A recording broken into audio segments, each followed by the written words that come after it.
Seth and I go back in time for a nostalgic deep dive into one of the Clone Wars' best arcs. And then... let's be real, Clone Wars was mid. What? I just don't get the hype. I mean, it's fine. What did you say? It's not my favorite.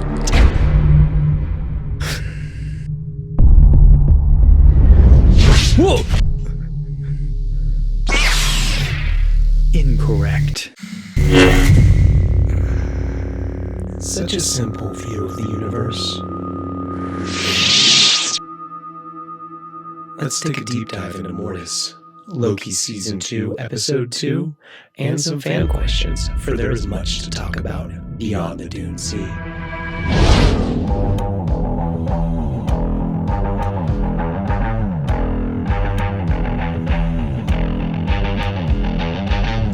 Welcome to Beyond the Dune Sea. My name is Seth. And I'm Konnor. My favorite comment is from Rick Darklighter 3784. Mortis, more than meets the eye. How fitting for today. How fitting indeed. All right. My favorite comes from TikTok. Unexpected Walrus says Star Wars is fantasy when it involves Jedi and sci-fi when it involves the normal people. I kind of vibe with that. Yeah. I'm kind of getting bored. Yeah. So Mortis. Yeah. Mortis. Yeah. It's got some relevancy these days. Is he the chosen one? I never actually, until watching this, made that connection between that moment with Darth Maul and like the son. Yeah. Like, that they kind of ask that same question. They do ask the same question. Also, like, I feel like Sam Witwer's like super hamming it up. Yeah, in this stuff. Yeah. Yes. I mean, yes. he hams it up all the time. That's part of the charm of Sam Witwer. This is true. But I feel like that as the son, he's super extra. Yeah. No, I agree. Yeah. So, man, talk about, I mean, we were talking time machines last week. Yes. We actually went back in time for this one. It was cool. It's cool to go back. Some classic Star Wars.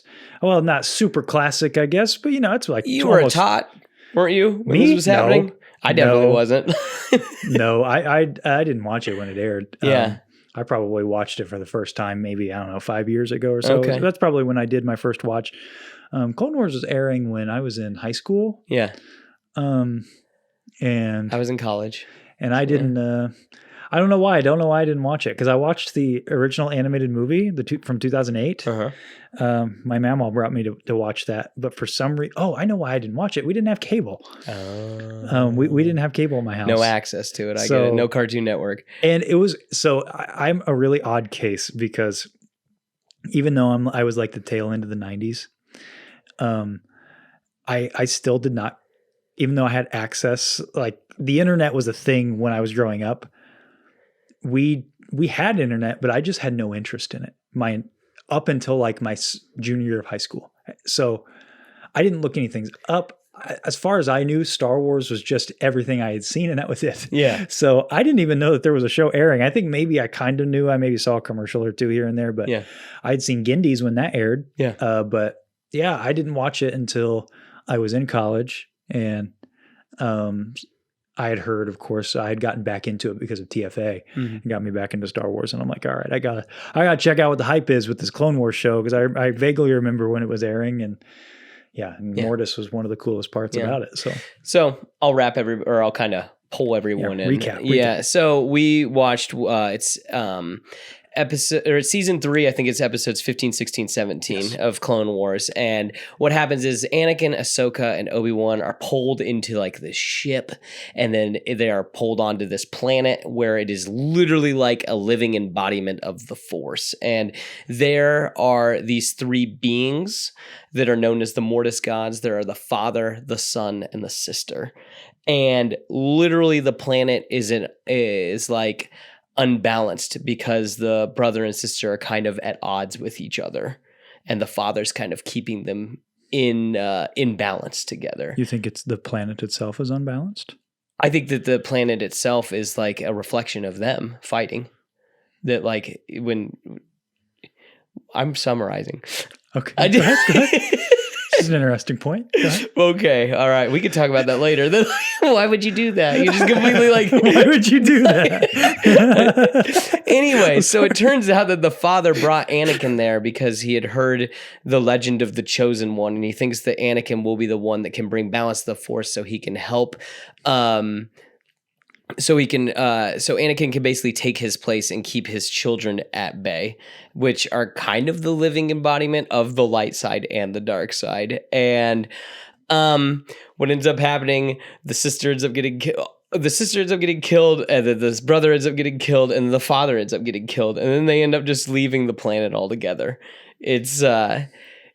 It's kind of an acid trip for Star Wars, I feel like. Yeah, but that is that's the quick summary, and then now we can deep dive into it. Yeah. It's one of those arcs in the Clone Wars where it just gets really mystical. Yeah. You have a few of those, like where Yoda goes on his like little spiritual pilgrimage. He meets the Wills. Yeah, meets the Wills. Yeah. This is kind of like that.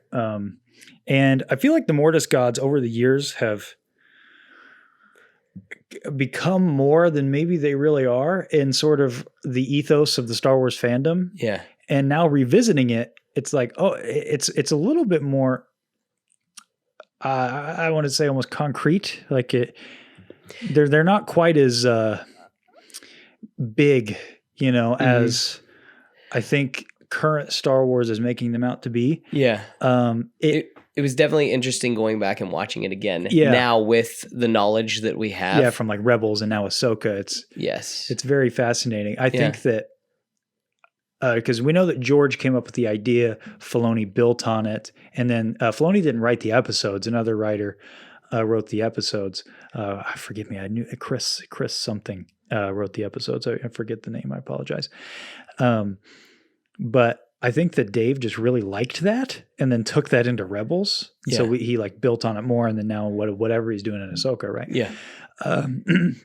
So before we deep dive too hard, excuse me, I'm going to just kind of go through just some rapid fire points.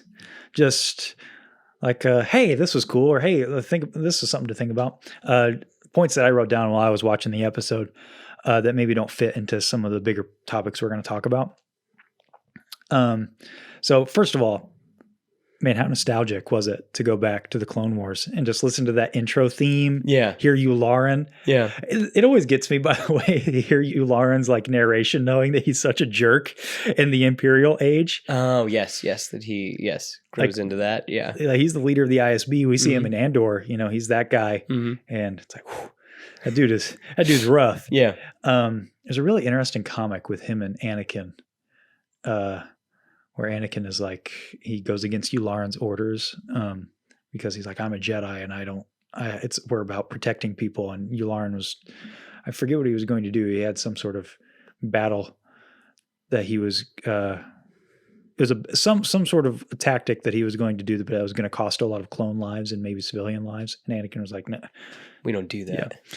So interesting. We don't do that. Yeah. Yeah. Just interesting to see where he goes, because of all that, what pushed him over the edge. Yeah.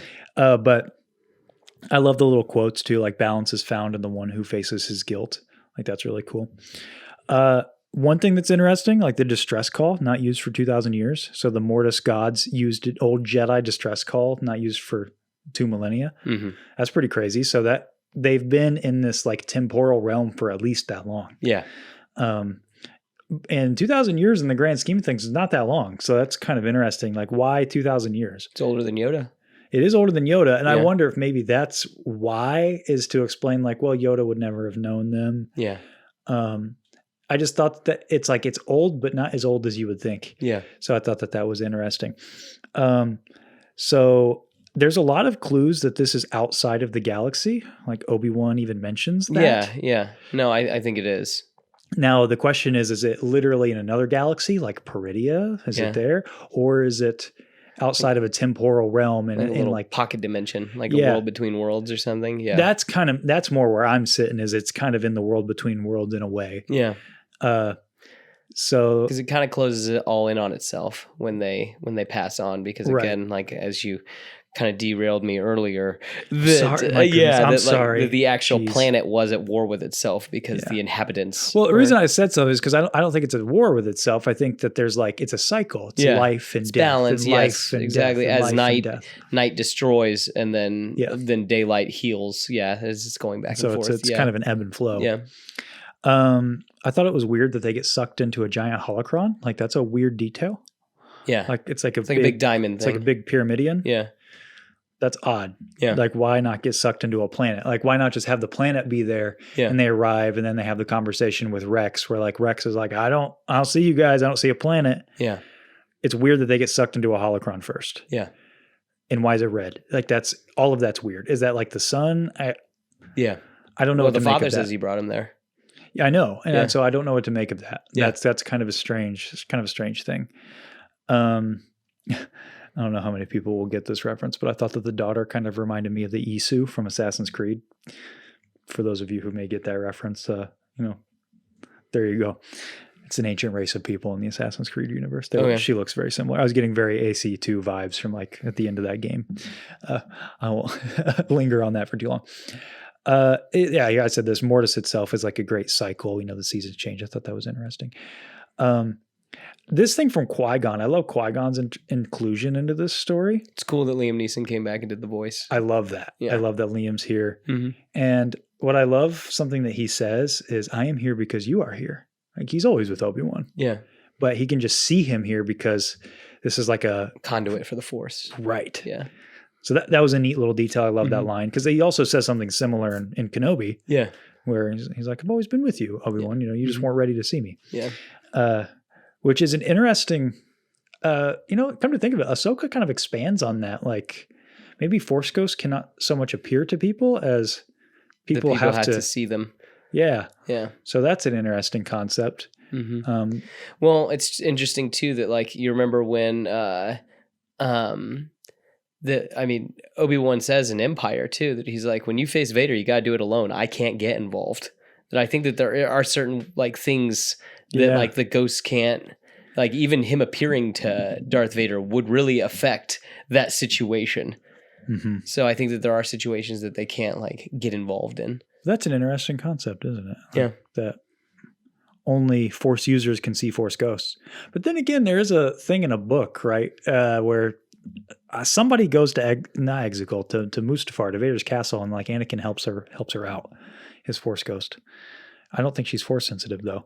I don't know. That's Is it a Dr. book. Out? I don't know. No, it's not Dr. Out. I don't remember the story. Is it? Okay. But I don't know. That got my wheels spinning, this thing with Qui-Gon. I'm here because you are here. Mm-hmm. They're always with them and they can only see them. I mean, I kind of just took it that it's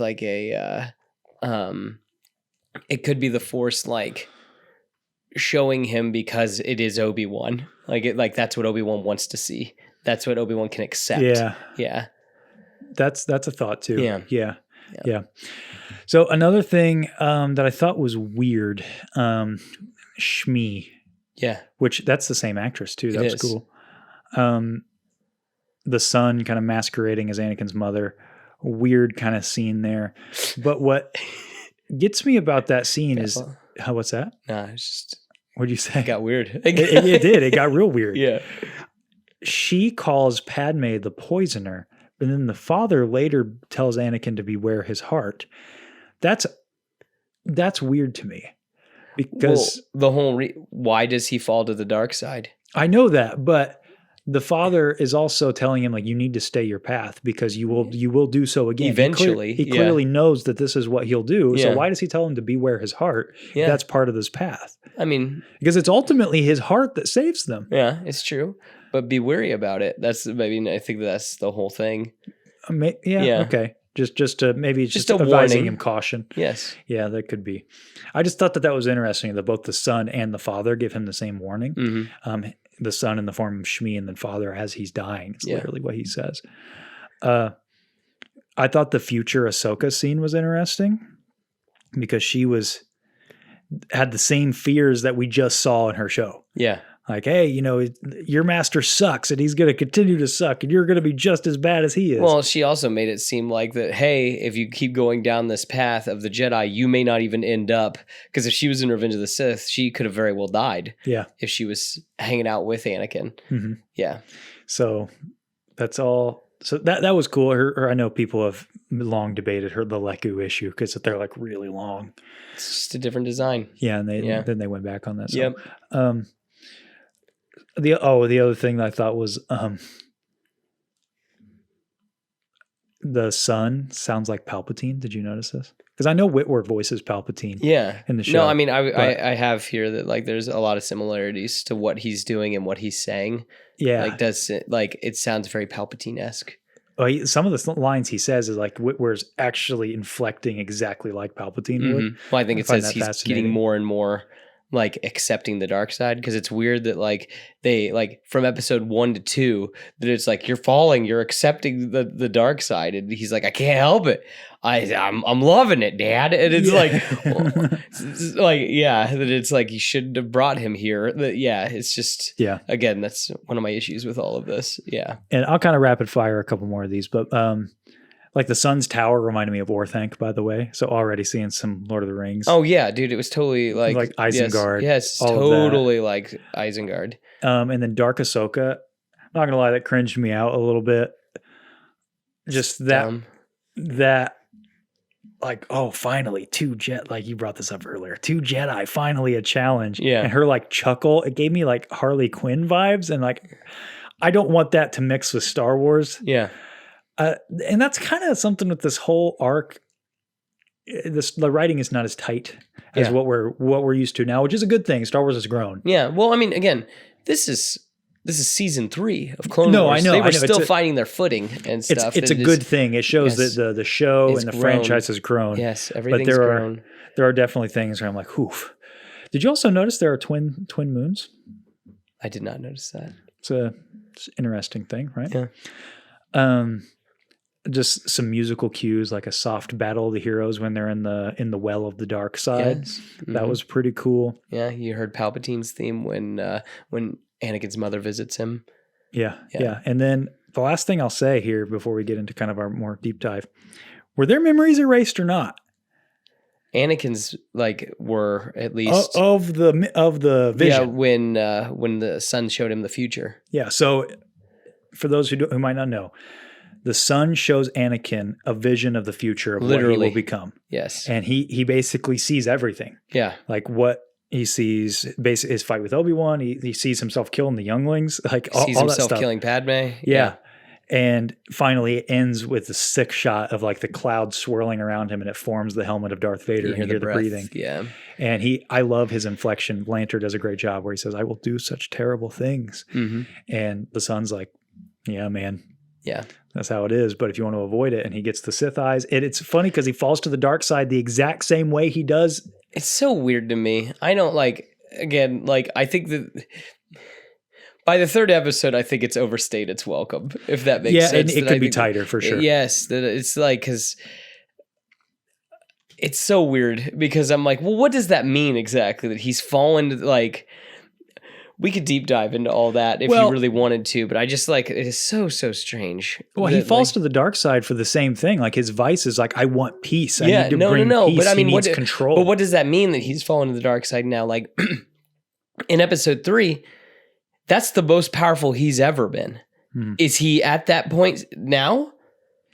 I mean, he just fell to the dark side. That's what I'm saying is like, so like the whole like, Ahsoka being able to get away from him on a speeder, and I'm like, hold up. Yeah. Hold up. You're the chosen one. You should be able to like rip that off of like, yeah. You have that though with all Star Wars. Once you introduce the Force, it's like there's so much but then when you let Anakin fall to the dark side again. Yeah. Yeah. That like. I know. There is some weird, like you have to, there's a lot of liberties. Stuff. Yes. But he's not, you have to also remember, like at this point, he's not fully, like by the time of Revenge of the Sith, there's so much that's happened that will fuel the dark side. It's true. Like him just falling, be like, I'm going to partake in the dark side to bring peace is not my mother died. Ahsoka left the order. Obi-Wan faked his death and the Order lied to me about it. Yeah. Another crazy arc from the Clone Wars, by the way, if you've not seen that.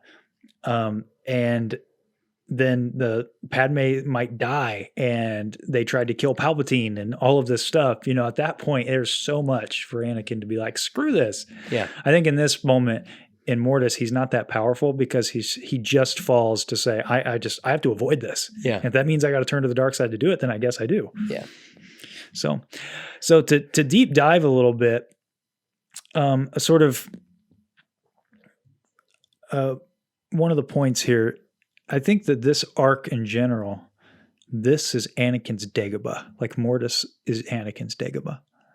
I could agree with that. Like he goes there for a more mystical type training, and he has to go to the cave. He has to go to the wellspring of the dark side. He faces it. But unlike Luke, he loses, which I think is a key difference between Luke the two lost. Characters. Did he in the cave? I've heard this before. He took his weapons. I know. Your weapons. He will not need them. Yeah. And he sees the future. I know. Killed himself. Yeah. Okay. This is an interesting debate because I've had this with other people. Okay. So the thing in the cave. Don't forget your failure at the cave. I know. Yoda says that. I know. I'm not saying that he didn't fail the lesson, but ultimately Luke's decision to do that, like his compassion wins out in the end. It's what makes Luke Luke. Yeah. Like he loses in that moment. Well, no, because he does. Like, remember what's he do? Yeah, he goes and fights Vader and he loses. But then after that, he doesn't. It's because of the strength of Luke Skywalker that he did. So this is actually a little side tangent about Luke, something I love. What makes Empire so fantastic is A New Hope builds up all these characters, right? You have all these character traits. So Luke, he's compassionate, he's impulsive, he's heroic, he's brave, all of these things, right? And so a sequel goes in, and this character, all of these things that allowed him to succeed in the previous movie make him fail in Empire. All of those things. Now being brave makes him lose. He loses to Darth Vader. Him being compassionate, Vader uses that against him. All of this stuff. And it's what makes Empire so compelling, is because it takes the characters in Empire take advantage of the hero's strength and twist it against them. But the point I was making about the cave is that Luke's compassion, he never lets go of that. And yeah, he loses here, but he learns in Jedi to take that and to be able to not fight his father to kill him, but to ultimately throw away his weapon. Yeah. Ultimately, yes, learning the lesson in the cave and in the long run, right? They're weapons, you do not need them. Yeah. But trust in the Force. For Anakin, I guess the point I was making, like if he's in the cave and I don't know, maybe you convinced me. Maybe I don't believe in my original point anymore. I was going to say that like if Luke came out of it successful, having learned the lesson, but maybe you're right. Maybe he doesn't really learn the lesson until Jedi. So, okay, fair enough. Point to Seth. It's cool. Point to Seth. Yeah. But anyway, I do think that overall this is kind of his Dagobah moment, his lesson in the cave. And it was cool to watch him fail at that too. But he fails in a very spectacular way because Anakin is he succumbs to power. He's not compassionate. Well, he is in his own way. He wants to control. That's his issue. Yeah. He's an ends justifies the means kind of guy. Well, it's really interesting too that like when you start like trying to break down the whole like that, there's almost two of him fighting in the same body. That it's like you have the Anakin side of him that's like the loving, caring side, but then you also have the warrior that I think that is Vader. Yeah. Yeah. Well, I think he just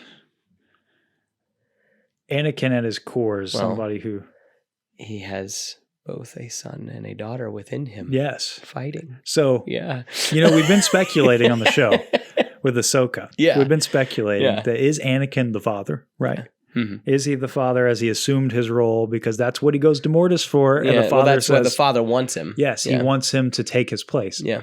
Well, I would argue that Anakin is not the father. The father is Anakin. Because, I mean, I going back and watching this, I really felt like this was all like just an allegory for Star Wars because it all happens in the same order as the trilogy goes about, almost verbatim. And it almost just kind of is like, poetry. It rhymes and it's like a big lesson. Yeah. A weird way to teach the audience, or like re-show the audience and teach the characters. Yeah, I think so. I think that, rewatching it, I think that was absolutely its purpose, was just to give a sort of mystical foreshadowing to the entire arc that Anakin goes through, because the story of Star Wars is the story of Anakin Skywalker. So it is this allegory. And like we were just saying, like Anakin, he, the father has, his whole role is to balance his son and the daughter. He needs to control them. What is Anakin trying to do his whole life? He's trying to control the light and the dark within his own life. He's passionate. He loves his wife, but he fears that she's going to die. He lost his mom. He can't control that anger, so he slaughters an entire race of Tuskens. But he cares so much about freeing the slaves, and he cares so much about the galaxy and being a Jedi and wanting to keep the peace. See, we're just talking about that argument with Admiral Yularen.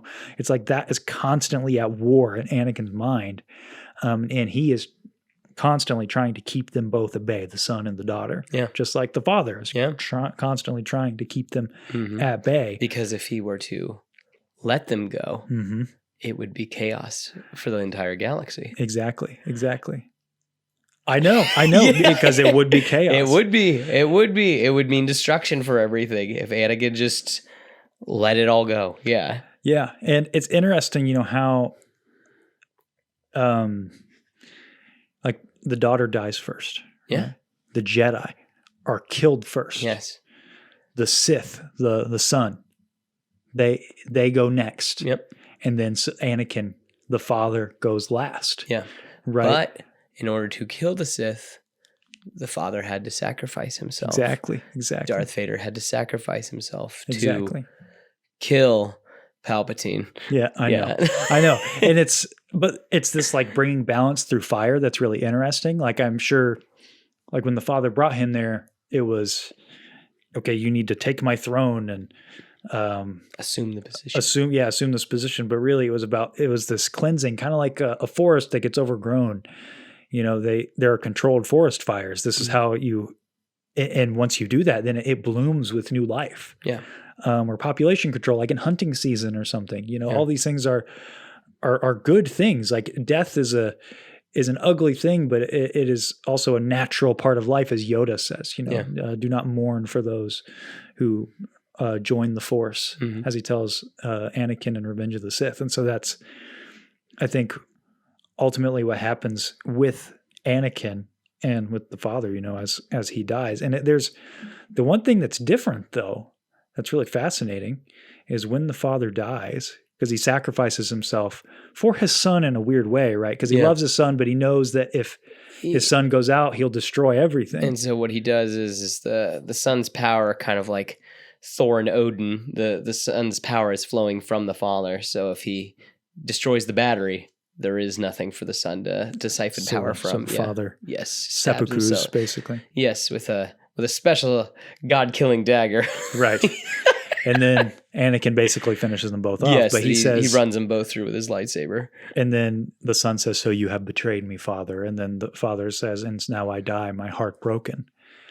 And it's so very clear that this whole arc is meant to be an allegory for Anakin's life. So it's interesting to include that final part, when what happens with Anakin in his final moments is he does not die with his heart broken. Tell your sister you were right about me. Yes. He dies with his heart full, to be cheesy about it. I mean, that's what he does. And he does sacrifice himself for his son. He does not betray his son. Mm-hmm. He sacrifices himself for his son, and he dies with his heart full. Yeah. So to go back to that question, is Anakin now the father? Did he fulfill his role with saving Luke? Did he assume his role and bring balance to the Force in that way? Was that all that was required of him? I'm actually kind of back there now. Like I was, while we were watching Ahsoka, I was like, well, maybe that's what he is in death. But now I'm kind of like, I don't think he is. No, because I think that I guess it all depends on like, what's Balin staring at? That's the $64,000 question. What's that thing that's pulsating out there? But right. I just like, I think that honestly, like, this is nothing more than just it's the story of Star Wars retold with like Yes. gods. Yeah. Well, I think that it was at the time, but it's definitely more now. yeah. And so the question is, I think it could definitely be two things. Well, I don't think they're mutually exclusive. I think it can be that, and also it can be much more. Yeah. But the question is, did Anakin fulfill his role, is a fascinating one, because I'm kind of at that point where I think yes, and maybe as the father did, that's also a cycle. What do we hear in Oh, yeah. Okay. so the father did that, and now Anakin did the exact same thing, And then he died though. and now is something coming back. now- Something, Interesting. So it all resets. So Yeah. there'll be a new father, son, and daughter. yeah. You think so? So That's interesting So maybe thought, it's not yeah. Anakin. Maybe we were wrong. Maybe it is Balin. Maybe it is Ahsoka Yeah. for son and daughter. And- See, and I'm not 100% sure too that I got a lot of like, so with that in the first episode, or no, second episode, where the daughter, when she first gets killed, and then she gives like she gives her life to help save Ahsoka. I didn't like, so Dave Filoni worked on the first season of Avatar: The Last Airbender, and something similar happens in that first season, but it's not. I don't think it's that, if that makes sense. It didn't have Yeah. similar vibes where like I never thought it was like her becoming the daughter. No, in that I don't moment. think. Yeah, No. and I don't think that. I think that just there is a connection that Mirai is like looking out for her, but I don't think that. Well, Mirai doesn't get introduced until Rebels. I did not know that. She's not in that arc at Mhm. all. I had to look this up afterward because I was like, where was Mirai? Did I miss something? Yeah. She is not introduced until season 2 of Rebels. Yeah, So that's another kind of, I don't want to call it a retcon. It's more just like added to the lore. yeah. But I just, Yeah. I don't think that it's as clean cut Yeah. as we originally thought going back and watching it. well, yeah. I don't think if Ahsoka does assume the role of like what the daughter is, I don't think it will be because of that moment. yeah, Maybe there's a connection there. I don't think it was because of that. I think it's just because of her assuming maybe that sort of role. But it is interesting where that might go. My thought was, speaking of Ahsoka here and that moment, with the Mortis gods, the daughter's head is missing, right? Oh, in that moment. okay, gotcha. That. Yeah, Okay. in that scene. Sorry, when you say Ahsoka and the Mortis gods, that could be a lot. I of know, things. sorry. We just watched In the 3 show. episodes. Yeah, okay. In the show. Yeah, her show. Yeah. So the daughter's head is missing on Peridia. Yeah. You know what? Actually, let's roll back just a little bit. Okay. We'll talk about this in a moment. Okay. I want to ask you a question. Sure. Hit me with it. What does it mean to even be balanced? What is balance? What do you think this episode tells us what balance is?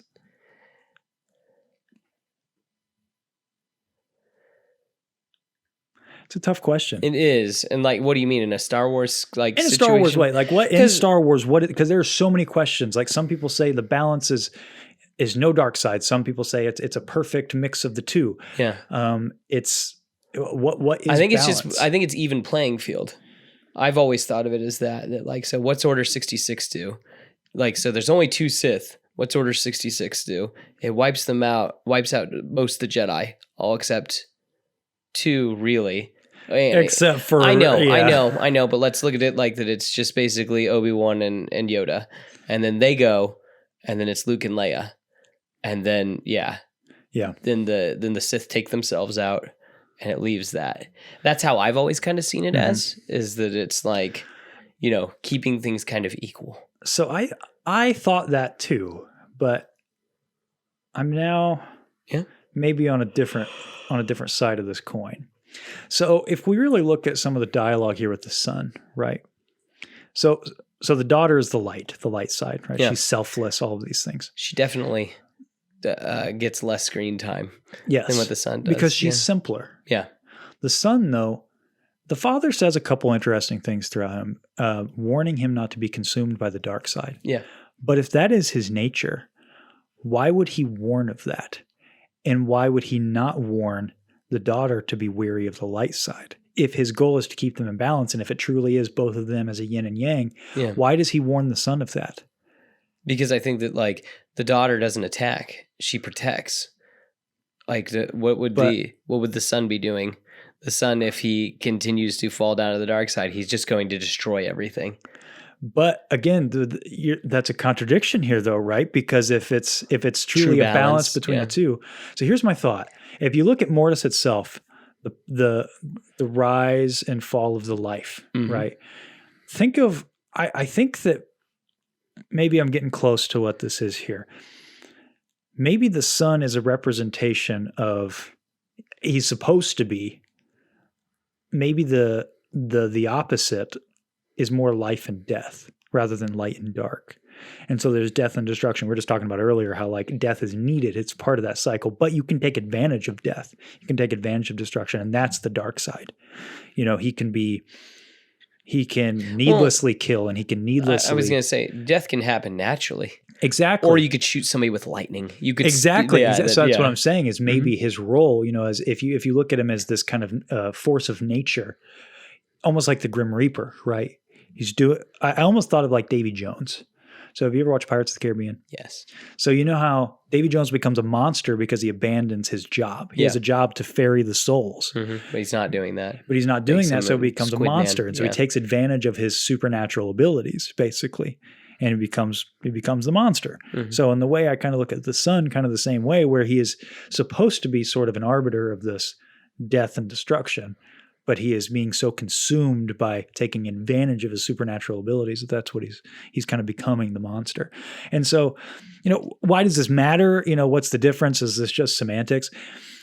I think that it may be answered later in the Clone Wars where, you know, we get that arc with Yoda where he goes to see the Wills because he fights a shadow version of himself. And what does he learn during that? Oh, gosh. Do you remember? I don't know off the top of my head. So The issue with the Jedi ultimately was that they suppressed the dark side. They were like, no, we can't, we're not even going to talk about it. We're not going to allow it. But he learns here, like, no, you have to accept that that's part of you. Like, and he actually says this, like, you are a part of me. You're always going to be a part of me. Yeah, he sucks him back into him, right? Yeah. And I think here, you know, we have to see like maybe balance is both of these elements sort of coexisting and not allowing one or the other. And that's kind of like what we see in the world between worlds. That like when we see Anakin, when he fights Ahsoka, he is both Anakin and Vader at the same time. Yeah. Yeah. Using it as a teaching tool. Yeah. Yeah. And so that's another interesting side of this where it's like, man, what does this all mean? Yeah. But, you know, Anakin falls out of balance and ultimately to the dark side because he seeks, you know, the control. You know, control is a big part of it, you know, wanting to take control of the Force itself. And that's basically what the dark side is. Like, Take control of his life. Make sure that the people close to him don't die. Yeah. Yeah. And it's ultimately taking control of life itself, you know, of the Force. If you look at the Force and life, you know, as a coexisting thing, the living Force. Yeah. But like the light, how does it become evil then? You know, how can it become not good? I mean, there you can be too selfless.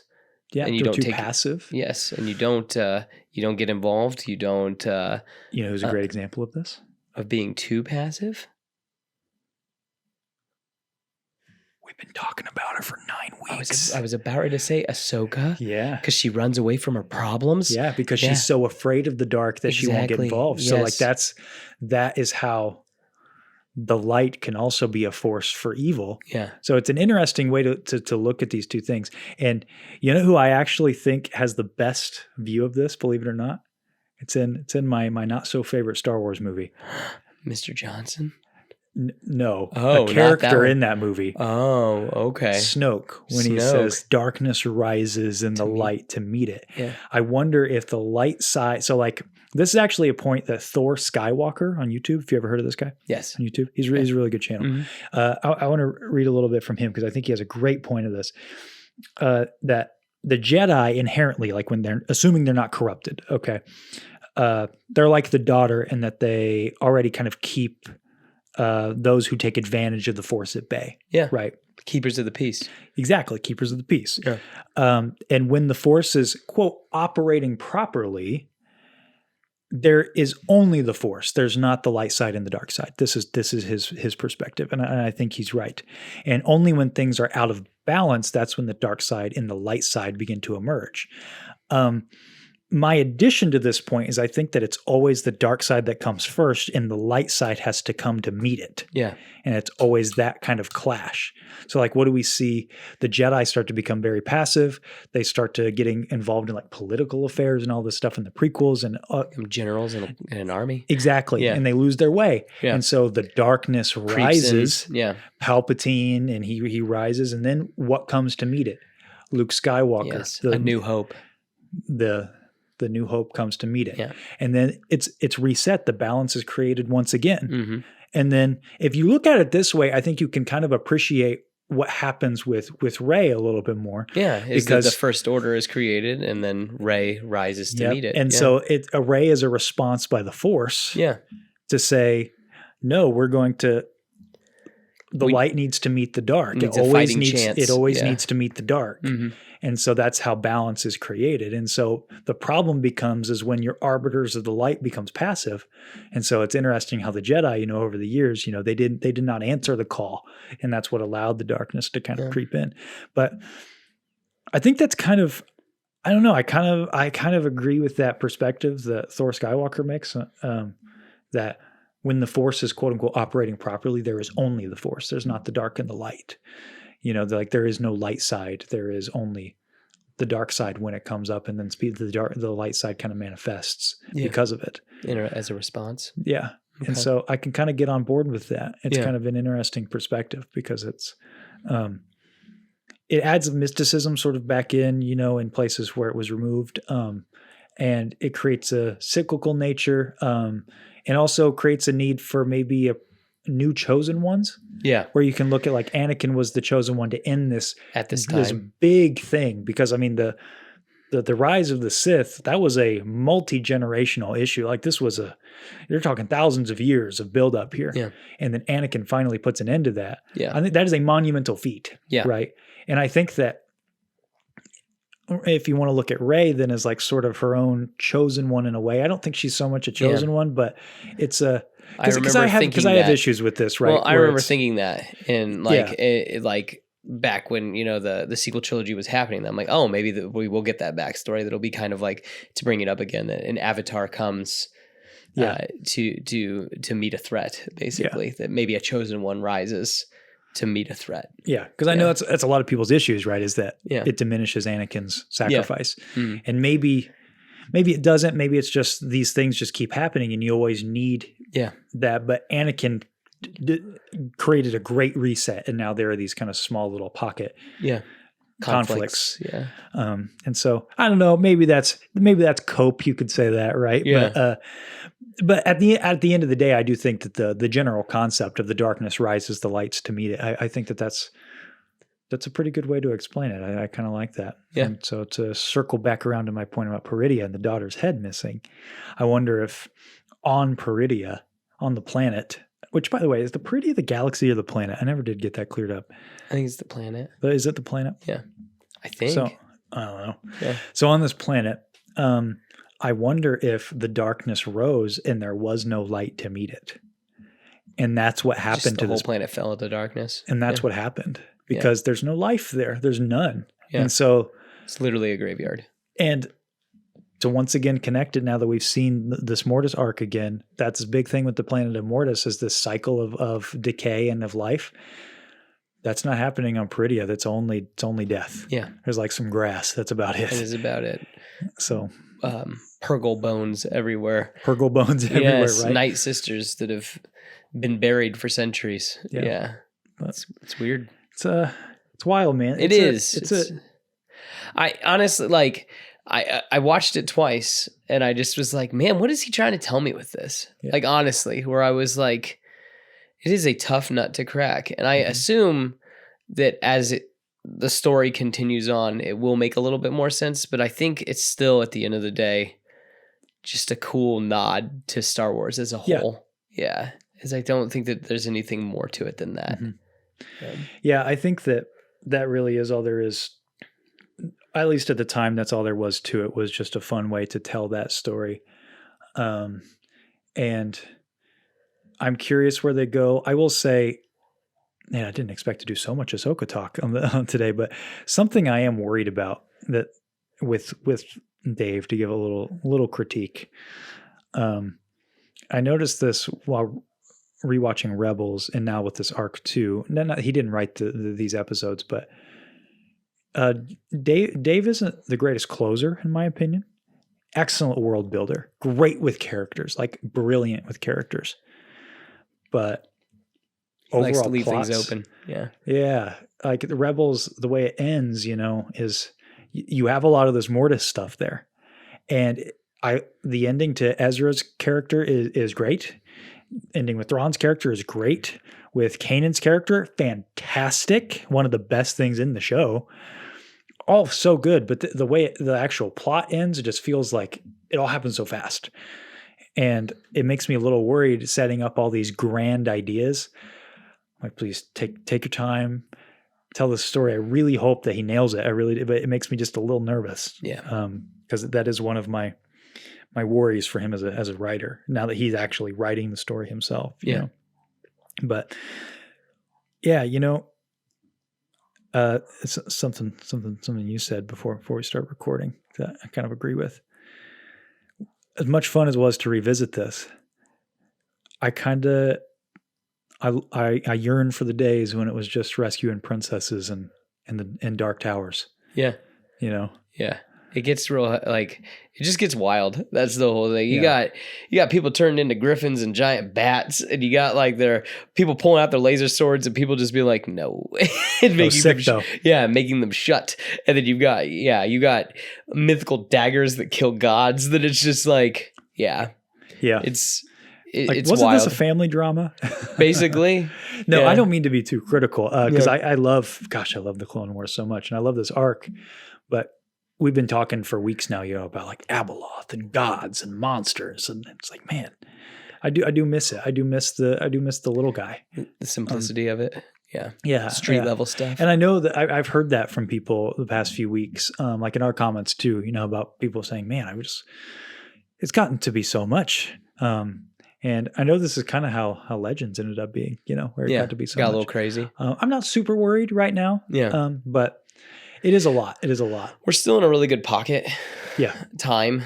So like we're still in that like 30 years. So there's still plenty of time to play. I'm hoping we get back to this now that we're back in our own galaxy, and hopefully we can get the big three back involved. It's going to be we've left the realm of, what is it? Dreams and Madness. Yeah, Dreams and Madness, Konnor. So there you go. Yeah, that's kind of how I felt watching this Mortis arc. I was like, man, because I thought I had a good grasp on it. And I was like, I was going to say that it was interesting. I remember liking it more the first time I watched it, as opposed to when I watched it the second time. That I was just this rewatch that I was like, this is just okay. Yeah. No, I really liked it. I was just I think I was just surprised by, one, the writing wasn't as sharp as I remember, which that makes sense. It came out, I mean, geez, that was 2009 when the first episode came out of this arc, I think, something like that. Yeah. Maybe 2010. Somewhere around, maybe not. No, I think this came out 2011, come to think of it. Anyway, so it's been a while. It was also back in kids shows airing on Cartoon Network. They had constraints, all these things. So I don't want to be too hard on the writing, because the broad concepts are really good. Yeah. Right? But yeah, I was kind of just left with, man, this is a lot. This is a lot to take in. This is like a lot of really deep concepts. And I always am weary when Star Wars tries to retread their most sacred ground, if that makes sense. Like, we were really worried that they were going to do the Mustafar thing. I'm glad they didn't in Ahsoka. I'm really glad that was cut. For those who don't know, there was a leak that during the flashback, they were going to fight on Mustafar. Ahsoka and Anakin were going to basically do the duel on Mustafar. Yeah. I'm really glad they didn't do that, because that's like Star Wars sacred ground. Yeah. That'd be like doing it's a canon event. Yeah. Basically. Yeah. That'd be like doing the Cloud City fight and stuff like that. And so, kind of doing a full retelling of Anakin's story to the point where you're like literally showing him events. On the flip side of that, it was really cool to get a taste of what that would look like in the Clone Wars animation style. Mm-hmm. I will give Filoni credit, because he is the showrunner. I'll give him credit. for restraint, that he didn't have Anakin and Obi-Wan duel in that little in Yeah. the well of the dark side, because that's basically Mustafar. Yeah. I think that showed a lot of restraint, because they even did a little battle of the heroes. Yep. And I remember when I watched it for the first time, I thought that as soon as Anakin pushes the speeder into the lava, I was like, oh, they're about to go at it. Yeah. No, they don't. That showed some restraint. I think Yeah. that was pretty cool to save that, because that is a big moment that you don't want to take away from by this, thing that they're not even going to remember anyway. Mhm. So, but yeah, overall, I'm pretty. It was cool. It's cool arc. It deepens the lore. Yeah. It is cool, but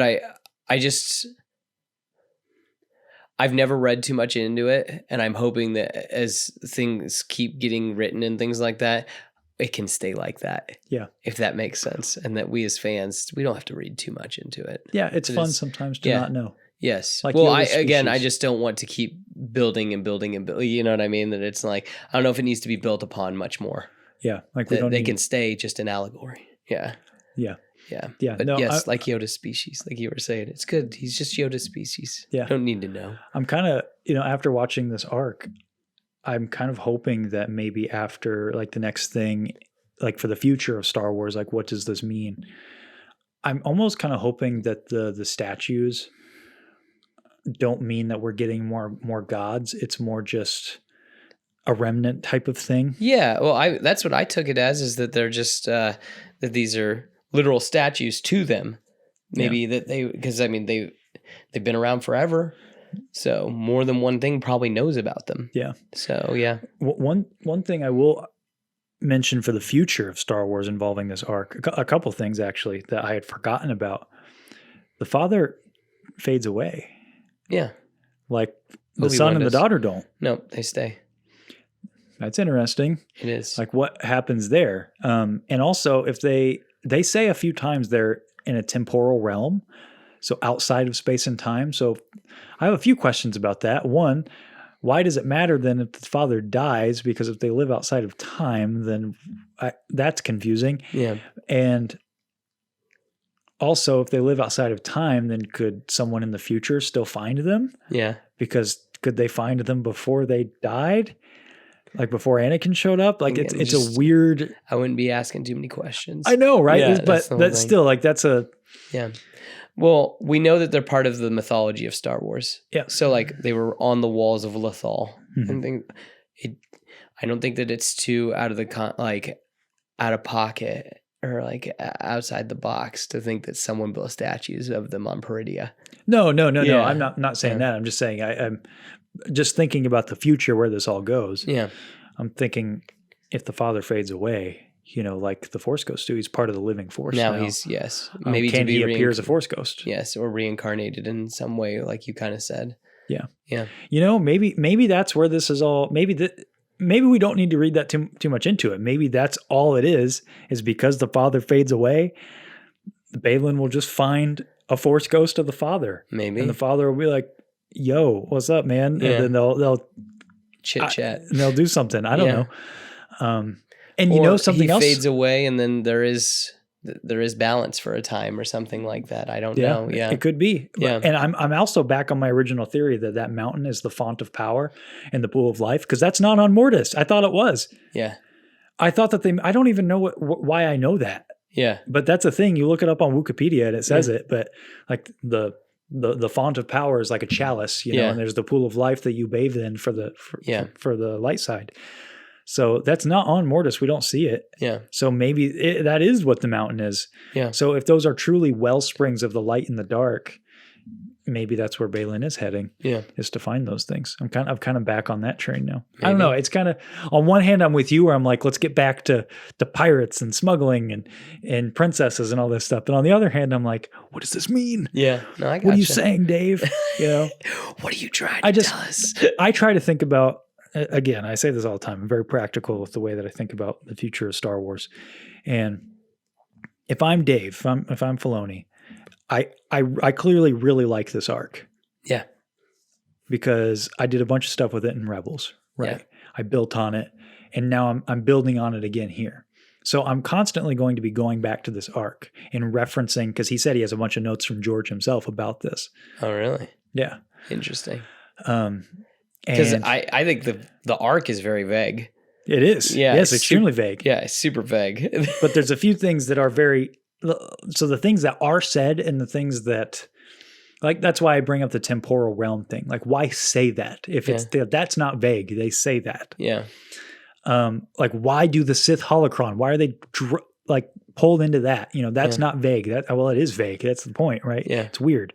But again, if I'm Dave and I'm going back and looking at this and the father fades away, but the son and the daughter don't, they're dead. Their bodies are there. What does that mean? How do I use that in the future? Well, we only see a handful of characters in the entire saga do that. And that only means one thing. They become part of the living force and they retain their consciousness. Yeah. And we also know that they have limited abilities beyond that. They're powerful, but he wouldn't be able to control the son and the daughter beyond that. So maybe truly we will just see the father as a force ghost. Yeah. I don't know. Yeah. It's kind of where I'm at. Yeah. It's wild, but it was fun. At the end of the day, it was fun to revisit some prequel era Clone Wars. Yeah. It's been a while since we've been down that road. Mm-hmm.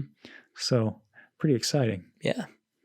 So really shifting gears, like real hard. Yeah. Into Loki season 2. Episode 2. Yeah. What do you think of that? They wrapped everything up really quick. I mean, they got. You think they wrapped stuff up? Yeah. They caught X5.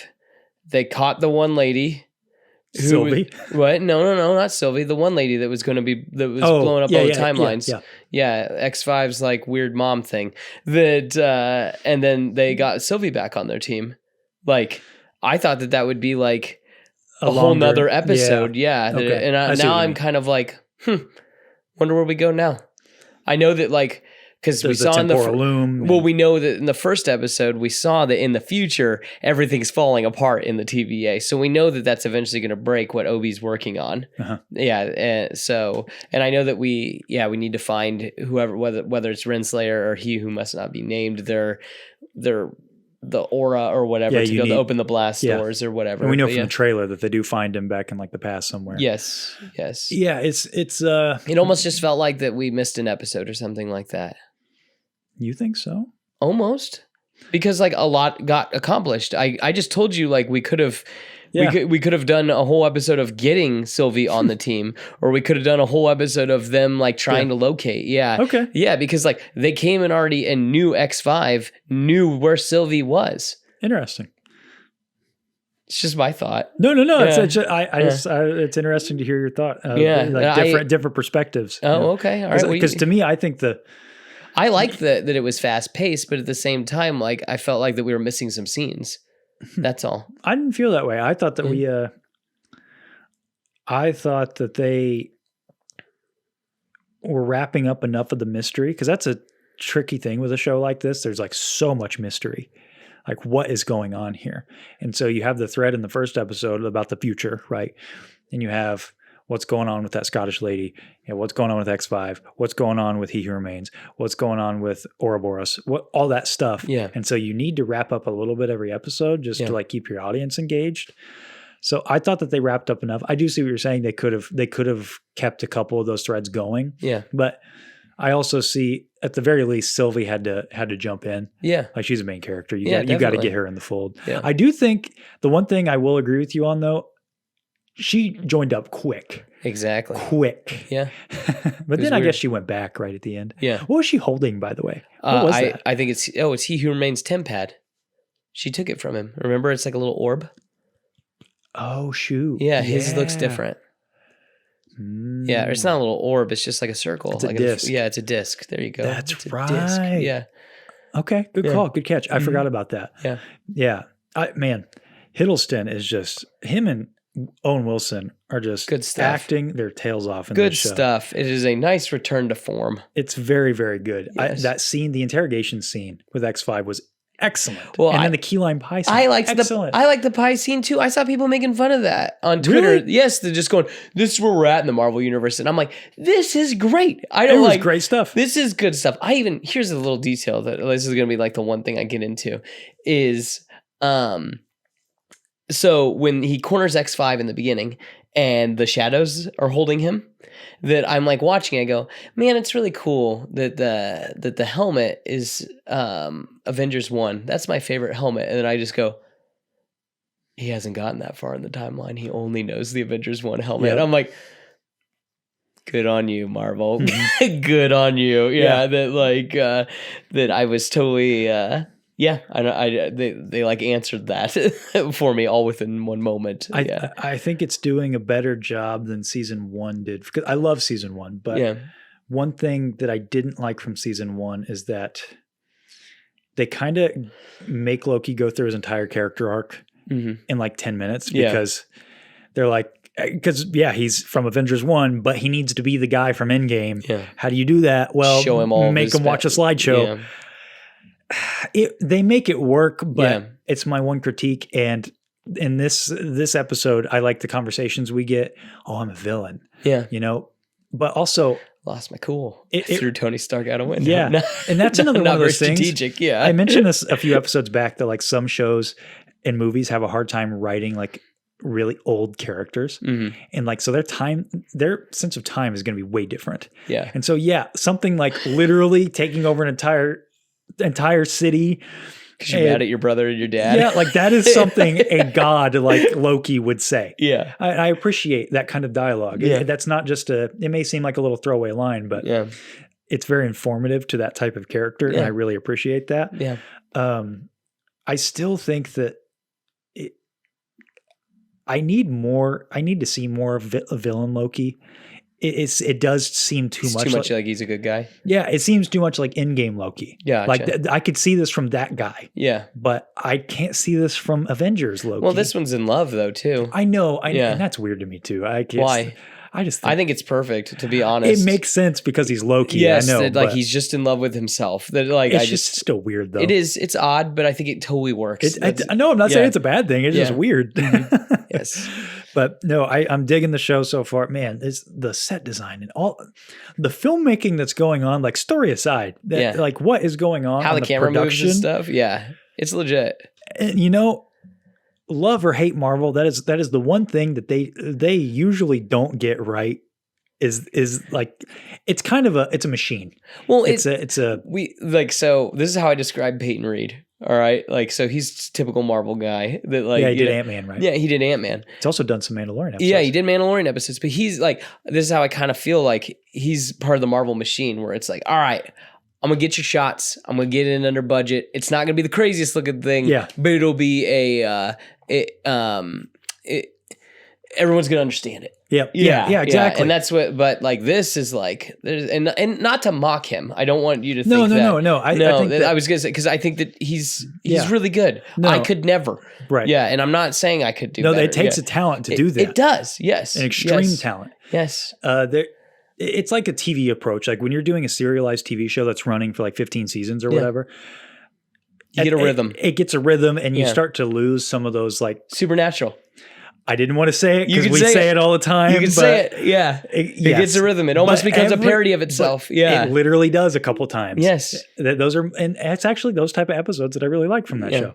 But in Marvel, it does get to that point where it's like, oh, you're using the same shots.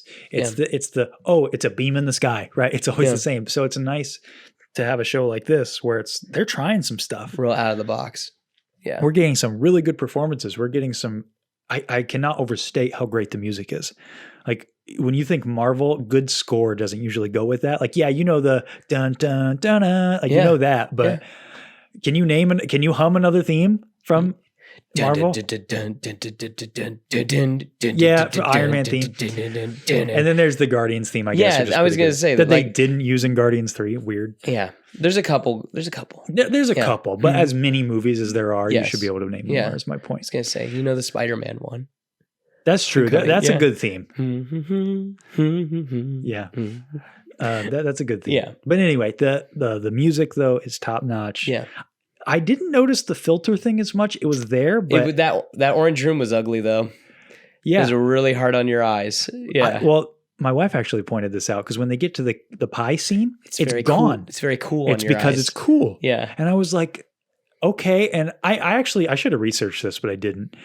if that's a thing where like in film, if the film degrades it more in warm light, or if they're I think trying it to was go for just the trying to digital. make it hard on your eyes because it's an uncomfortable situation, and then they like. I'm talking about that filter thing that I noticed know, last yes, episode. that there was a haze. I watched for it, and there is a haze in this episode. It's weird. Yeah. It's a weird choice. I Yeah. know it's a me thing. I know I'm probably Yeah. the only one who cares, but and I'm not Look taking at the away, lights. That's where you can see it. and I wouldn't take away from the show for it. Yeah. It's just and Interesting aesthetic choice. the last thing I'll say about the episode is just to piggyback on you with the horn scene. Yeah. That whole chase was awesome. Yeah. I loved was that. well where done. Loki was like actually using his magic. Because Yes. when he hit the guy with the magic, I actually was like, oh yeah, he could do that. I kind of forgot because all last season he had like a limiter on or something, right? Yeah.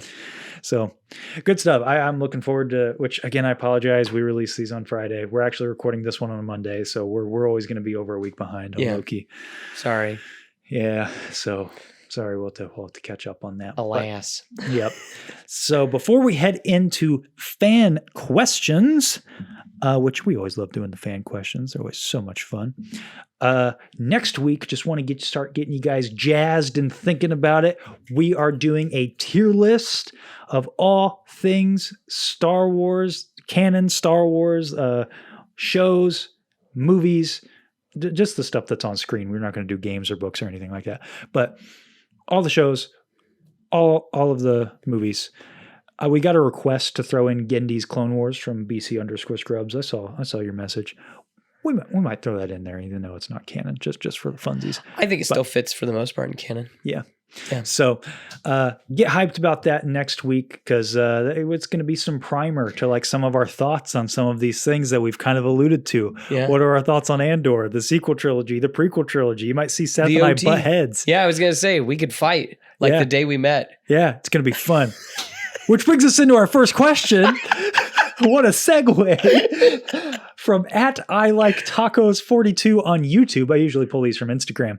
Which, by the way, if you want to ask us some questions, feel free to throw them in on the YouTube comments, or every Tuesday evening / Wednesday day, I put a prompt up in the stories on Instagram. We're recording this episode earlier than we usually do, so I apologize. You probably didn't see a prompt this week, but normally that's when you will see it. So I like tacos 42 on YouTube says, "How did you guys meet? I'm curious now."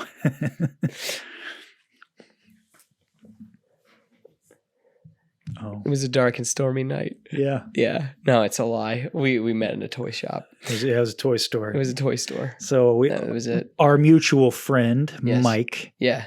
who he calls Will. Yes. I still have never understood that It's difference. his middle name. Yeah, Yeah. it's weird. Yeah. Anyway, so our good friend, he runs a toy shop here in town. We photographers involved in the toy photography community, which if you've never seen that before, it's actually pretty cool. It's wild. Here's something my friend told me, by the way. This is a fun little anecdote. I don't know if I've ever told you this story. When I first got involved in toy photography, I was down at a family gathering and a friend of mine from high school was there. And he's like, "Hey, what are you up to these days?" And I was like, "Oh, I'm doing this new thing called toy photography." And he gave me this weird look. He's like, "What's that?" And I showed him some pictures and he was like, "Oh, these are really cool." I was like, "What'd you think?" He's like, "I don't know. I just expected like some weird artistic black and white shots of like a Rubik's Cube on your desk or something." Huh. So, Okay. so now I'm always to this day now, that was like 3 years ago, I'm weary of telling people I do that because I'm Yeah. like, they're going to think I'm taking weird Rubik's Cube pictures. Yeah.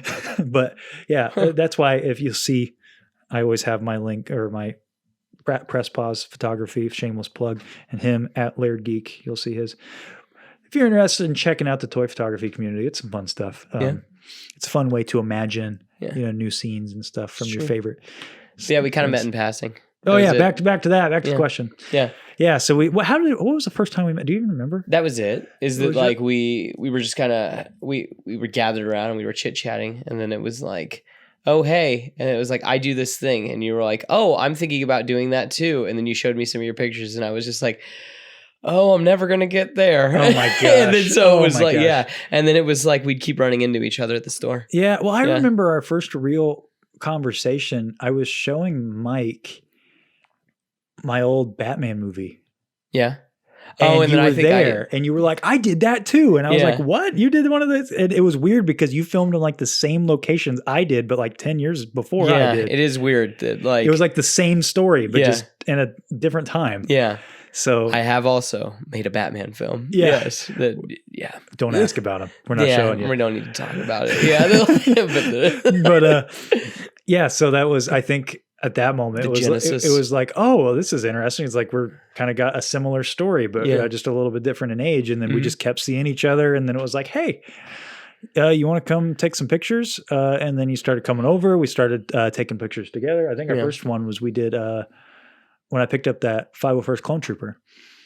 I think that was the first time. No, it was Captain America. Yeah. Yes, Captain America was the very first one, and then Captain Rex followed shortly after. Yeah, because I got that the Hot Toys Captain America. You came over. We did a bunch of pictures with that, which was the only photo shoot I ever did with that, and then I sold it. Yeah. No, I traded it. I traded it for the PS4 Spider-Man because at the time that figure was expensive. Yeah. It was like $400, and I traded it instead. So But yeah. And then it just grew from there. yeah, Yeah, because Then- I was like, you could teach me, because I thought that I was like, I should learn from you. That is the whole, I appreciate that. And then I was like, I tried to do a podcast many years ago that didn't work, and I was like, well, I'll try it again, but now Seth can be the secret sauce. So I know how to do this stuff. Seth is fun to listen to. So Speak from the heart. even though I'm more wordy, he's got more substance to when he says I don't know things. if that's it. I just have that passion. Yeah. Yeah. Yeah. That soul, that heart. Yeah. It takes me longer to say things. As one of my favorite quotes, I would write you a shorter letter if I had more time. So getting into the actual questions from our good buddy Rick Darklighter, who's always in here. He's got a 3-parter here. Is it just me, or does Mortis change throughout the 3-episode arc? The elements of all life dying and everything growing during light. These are broken up. And everything regrowing during light, but then quickly set aside, or is it intentional with the dark imbalance in the arc? So this is interesting because What? Oh, go ahead. No, I was just gonna say. I mean, you see when Anakin has a hold of both of them, everything's going fast. Everything, that he is pushing through the balance and everything like that. When he's making them like basically bow to them. Yeah, that I think that during the day the sister kind of rules, and during the night the son kind of destroys. Yeah. Yeah. We talked about this earlier. You know, the cycle of death and destruction and life. So I think that's where that's at. Yeah. Great question. Rippic_tan. Are there any moments throughout Star Wars that you have a different point of view about? And he gave me a follow up on Instagram, and he said, for example, he thinks that in Return of the Jedi, when Luke comes in to Jabba's palace, he's not actually force choking the Gamorrean guards, because he doesn't like the idea that Luke would use the dark side. So maybe he's using a Jedi mind trick. So do we have any, like, from a certain point of view moment like that in Star Wars? Man, put me on the spot. I know. Do you have one? Well, I'll actually refute you, Rippic_tan there. I think he is using the dark side there. I think it's very intentional, because you're supposed to think like this is after Empire, right? Really picture yourself in the theater in, what was it, 1986 when Return of the Jedi came out? No. That was 86, right? No, it wasn't. Because 83 was Empire. No, 83 was Return of the Jedi. I'm sorry. Yeah.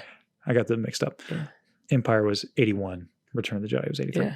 So in 1983, imagine you're in the theater watching Return of the Jedi. The last thing you saw was Empire, and Luke just found out that Vader was his dad, and the whole lesson in the cave, you're going to become him. And now the first thing you see of him, All clad in black, walking in, force choking the guards, because who's the only other character you see do that? It's Vader. Yeah. I think it's Lucas trying to tell you, hey, this guy he's getting closer and closer to that destiny.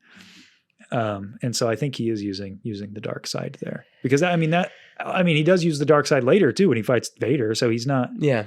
He's not. I think that I hear a lot of people, I think that make a mistake in saying that Luke is a sort of a pure figure, that he never uses the dark side or would never. I think that that's not true. I think that there's evidence of a couple times where he definitely, he doesn't fall. But he is tempted. Yeah. I can't think of anything off the top of my head. I may have to really sit and think about that throughout the week. Okay. And try to think of something like a common thing in Star Wars that I'm just like, that's silly. That Yeah. Is that kind of what he's asking? Or Yeah, I think so. Where it's like you Yeah. have a different perspective on it. Yeah. Yeah, I don't know. I don't know that I have anything specific. I'm trying to. I mean, you and I do disagree about stuff. I was wondering if that was what he was asking too. If there's things that like that we take different sides on stuff. We could run it from that. I mean, yeah. Then like I think anytime a character reverse grips their lightsaber is the dumbest thing in the entire universe, and you think it's cool. So I mean, I don't think it's necessarily cool. I'm just indifferent about it. It especially makes me mad when Kylo Ren does it, because I'm like, you are stabbing your wrists, sir. Like the way he swings and stuff like that. And it's like, no way.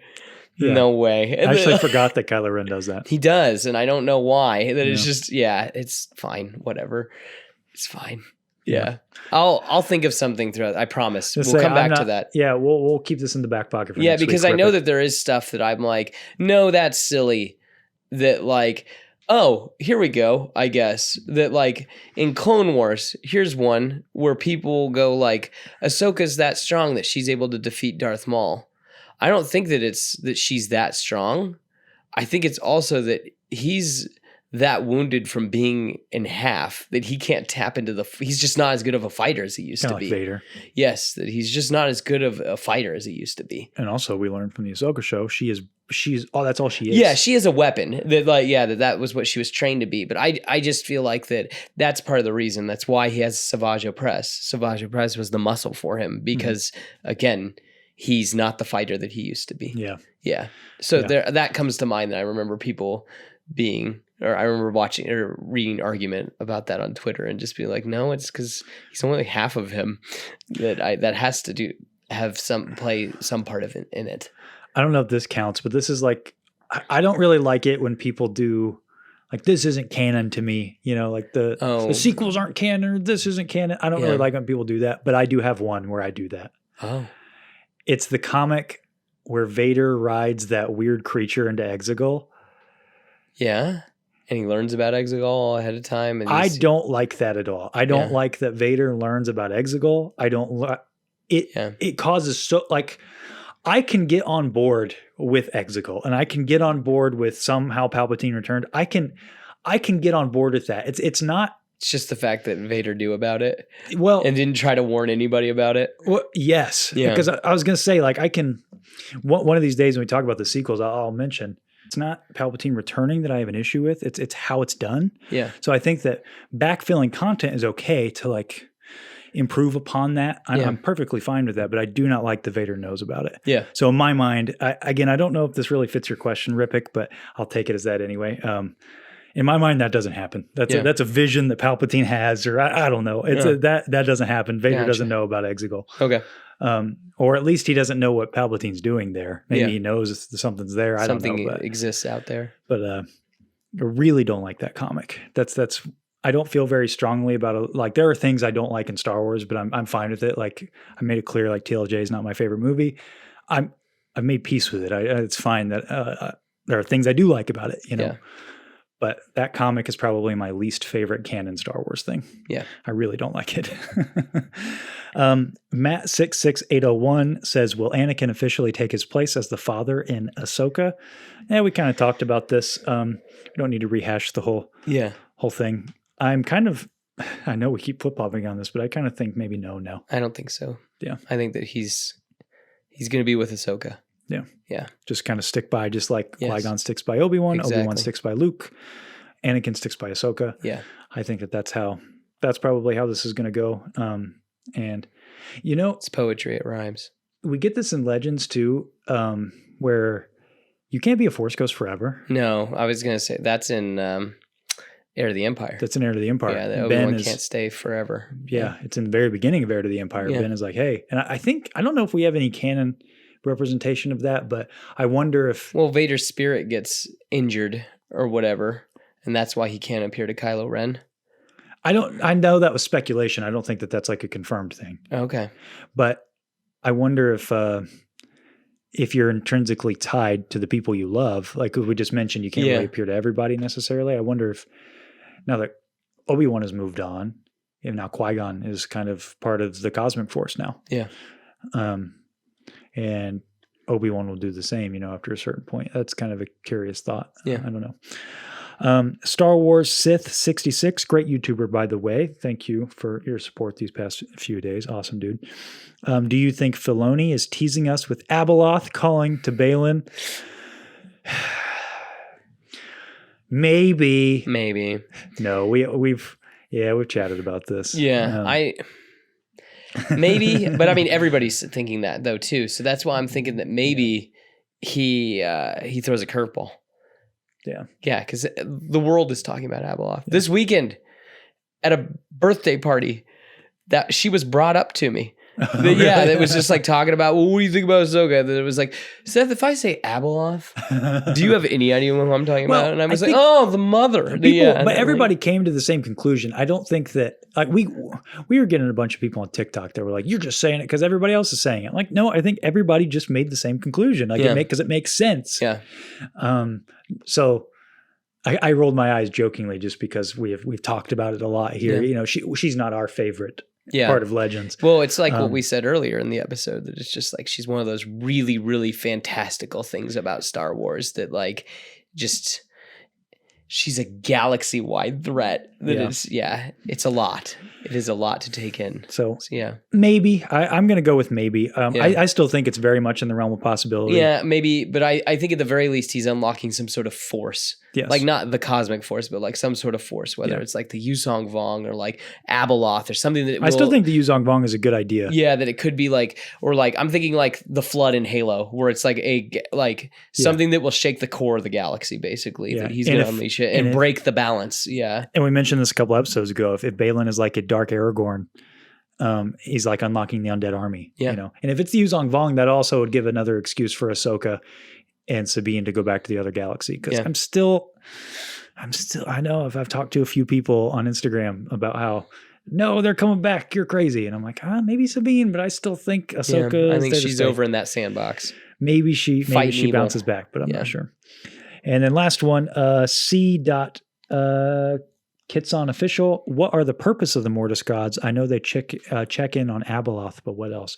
Well, the relationship with Abeloth and the Mortis gods is kind of complicated because she's not really one of the gods. She's a mortal who earns god status for a while. Yeah, she bathes in the pool of life. Which, you know what? Is that where those come from? The pool of life and the font of power? Yeah. Do they come from that book series? They have to. Huh. Yeah. I guess because it'd been a while since I've watched the Mortis arc, I thought that they were in the show. They weren't there though.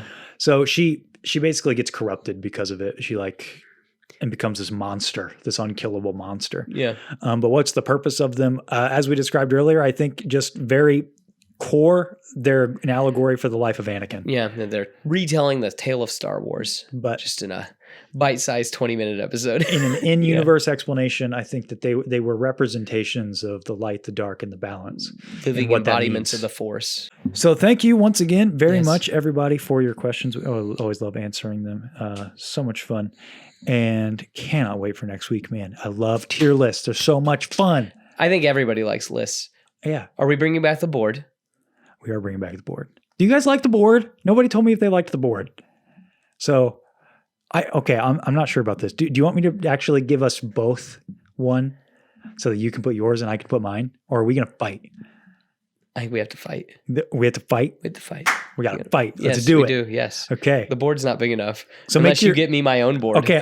Here's what I want. Here's what I want from you guys then, because this is going to be fun. Team Seth or Team Konnor? Yeah, there we go. Yeah, whose team are you on? But first of all, what do you guys think we're going to agree on? What are you going to disagree on? You already have the free space on the bingo card. You know Kenobi is going to be a hot contention. But do you think we agree on the OT? Do you think we agree or disagree on the prequel trilogy, on the sequel trilogy? What are our thoughts on Book of Boba Fett? Do we like Andor? I'll give you a hint. We pretty much like all of Star Wars, but where are all these going to fall? But, I mean, we're nerds. We're opinionated. Oh yeah. It's true. This will be the most opinionated episode that we'll have so far. Yes. I am stoked. Yeah. It's going to be great. You just like conflict. I do. You just want to see me come unhinged. I like conflict between the two of us. That's Gotcha. all. Okay. Well, overall, it's about positivity. It is true. But every now and again, you got to get in the weeds, you got to get in the mud. Most of the You time know, we're and- the sister, but sometimes we need to be the brother. Yeah, I guess. Yeah, Yeah. something like that. You know, and we need the comment section to be the keepers of the balance. It's true. And, let us You know. guys be the father. Yeah. We'll be the fighting It siblings. wasn't Anakin. It was the comment section the all along. Maybe. That's what it was. Who knows? Stupid. So, you know what? Since I'm already doing this whole spiel, if you enjoyed the video, if you enjoyed the podcast, we appreciate you guys so much. We'd also appreciate if you hit the old thumb. Appreciate that. The old sub button. I was thinking, we're getting pretty close to 500 is within reach, which is nuts, by the way. Cannot thank you guys enough for that. That is unreal that we're getting that close to that goal. That was our goal when we set out for this podcast, was the 500 subs. So that is, it's not about the numbers, really. It's about creating a community and talking Having about fun. Star Wars, having fun, creating positivity. And that's so much fun. And so just as a sort of celebration and fun when we get to that 500, what do you say we hash out the Kenobi talk finally? We're going to actually sit and talk about it? Let's hash it out. Do I have to rewatch it? Yes. So it's a celebration for me. It's a punishment for him. Okay. Because we know. I've gotten questions. People want to know. Oh, people want to know what we think about it? People want to know Gotcha. our thoughts on the Kenobi show. Well, buckle up. That's all I got to say. So 'Cause also, I'm going to come swinging. yeah, we're gonna go at it. We're Yeah. gonna finally 500 subs. Okay. Retackle Kenobi. Yeah. We'll finally get to hear our thoughts. Gotcha. And then we'll set some more goals down the road. We'll Yeah. make the goals, bigger and better. And Yeah. we'll keep trucking down the Dune Sea and Beyond. It's true. And also, if you have a suggestion, Yeah, let us know what you want us to talk about. absolutely. Anyway, man, it was super fun revisiting Clone Wars. It's going to be so fun next week to tackle this list. Cannot wait. I love lists. I love lists too. Yeah. There's going to be, Hopefully they love lists out there yeah. Yeah. Going to be a lot in of, YouTube and in Spotify land. yeah, you're Yeah. right. Thank you guys so much for tuning in. We'll see you guys next week.